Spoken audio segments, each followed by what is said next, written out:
apologize. Please go ahead. Good evening. Thank you for giving me the last question. You said something that is very interesting when you said that it's our responsibility to make the generation after us a bit better. And for me, as a young mother, it's quite a concern. And I would like to ask you, Sadhguru, if you have 3 tips to give me as a mom on how to protect my children from disconnections of themselves while living in this society, what would it be? Would you give us your name, please? My name is Marie. Thank you. Thank you. Mary, the 3 tips are involvement and deeper involvement. Wow. Because… And it never stops. It never stops. No, if they do well, it stops. Oh, really? If really? they- We have to let go? Really? Whether you let go or if you let go, it'll happen in a beautiful way. If you don't let go, they will escape. Okay. That is, if you brought them up well. If you brought them up in a helpless manner, they will stay with you, wingless birds, all right? Wingless birds have happened in some very extreme climates. So if your birds at home are wingless, that means you have an extreme climate. That's what it means. Now, when I say involvement, you must understand this. This idea, this is something that's in common usage, that I was brought up this way, I was brought up that way, or I was raised this way. I thought we only raise cattle. Human beings need not be raised. People say, I was raised Hindu, I was raised Christian, I was raised this. Nobody should be raised anyway. Because when it comes to creation the way it is, for all the other creatures, nature has drawn 2 lines. Within that, they live and die. When it comes to a human being, nature has drawn only 1 line, baseline, no top line. So the important thing is you should never raise them. Your business is just to create a loving, supportive atmosphere. Oh, suppose they become something which is not like me. If they become like you, that's a crime. They should become something that you could not imagine as a generation, isn't it? What should your children become? They should not become what you desire, they should become what you could not imagine. So do you have the courage to raise something that you cannot imagine? First of all, you need to understand, your children are not yours. You don't own the life. It's a privilege. They came through you. You enjoyed all that. You laughed with them, you cried with them, you played with them, you enjoyed all that. But they don't belong to you. They only come through you. Just enjoy the privilege that they are with you now, and that's about it. You don't try to raise them. Your business as a mother is to protect them against a few things which can cause damage to them, because you're not the only influence, there's a world influencing them. And for a modern mother, because I have to tell you this because internet is a bigger influence than mother or father or anybody for that matter. I know this may look like an archaic opinion, but you will regret this in future if you don't do this now. At least till they're 12 to 14 years of age, there is no need for these things, these gadgets. They must learn to use this gadget. This is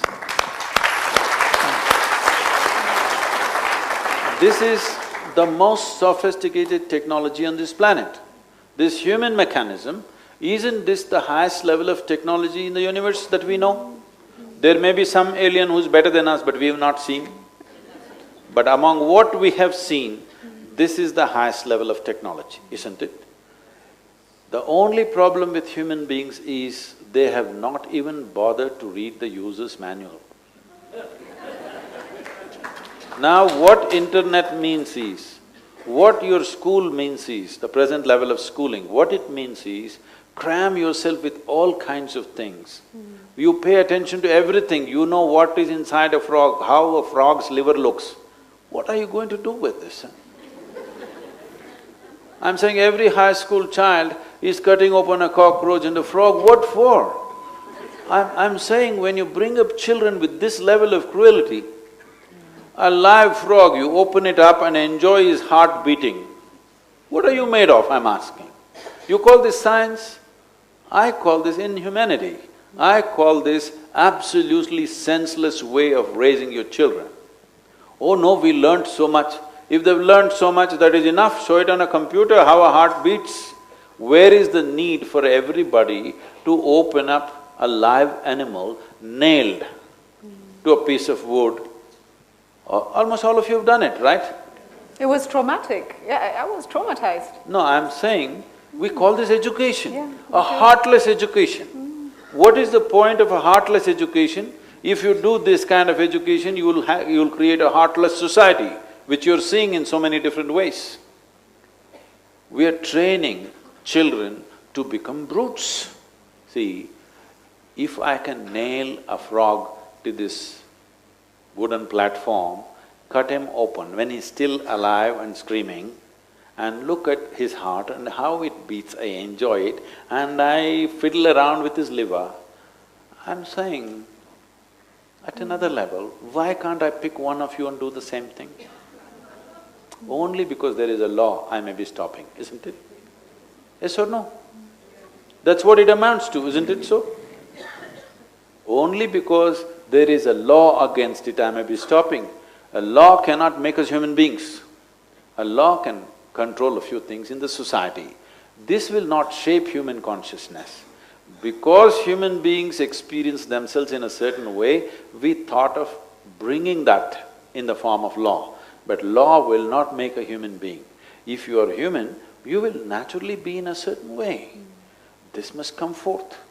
If you want to bring up your children, if they're still below 5–6 years of age now, the best thing to do is not expose them to all these things, expose them to life. When I say life, there is nature, there is insect, there is animal, there is worm. I'm telling you, these creatures are far more important than you. Tomorrow, if all the insects disappear, you have… the entire life on this planet will cease to exist in about 4 to 5 years' time. Do you know this? If all the worms disappear, the entire life on this planet will cease to exist in approximately 18 months to 24 months. When somebody calls you a worm, you must understand they're saying you're a very important life.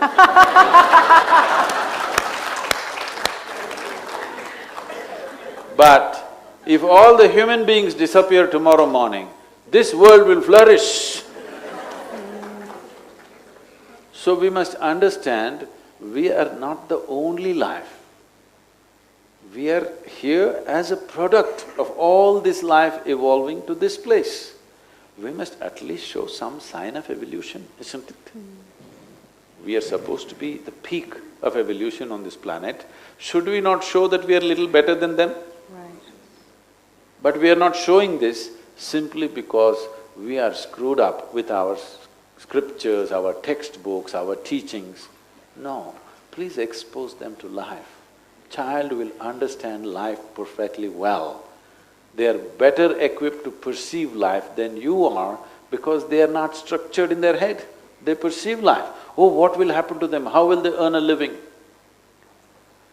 If you allow a child to develop his body and his brain to the fullest, there are ways to do it, I can't go elaborate on this now, but there are ways where we can ensure the human body and the human brain has grown to its full size in every way. If you have a full-grown body and full-grown brain, they will know how to deal with anything for that matter. Half-grown brain but you're highly educated, what is the point? You don't know how to live. You may know how to extract something from the world, but you don't know how to live. Isn't that the fate of humanity right now, unfortunately? They know how to extract something from everything. I want you to know, they're extracting protein from microscopic bacteria. but still human beings are not healthy. So we know how to extract, but we don't know how to live because we are paying attention to everything. We are not paying attention to this.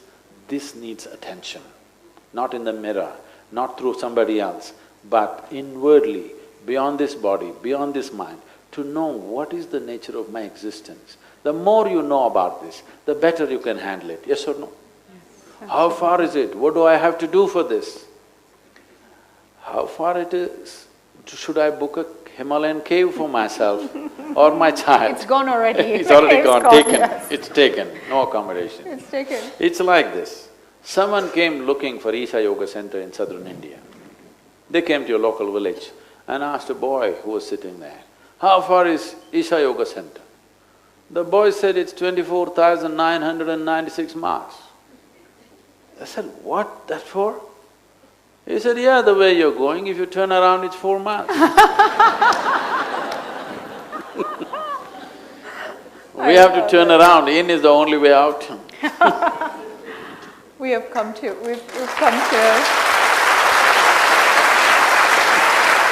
Thank you so much. We have come to the close, but I do have a final question.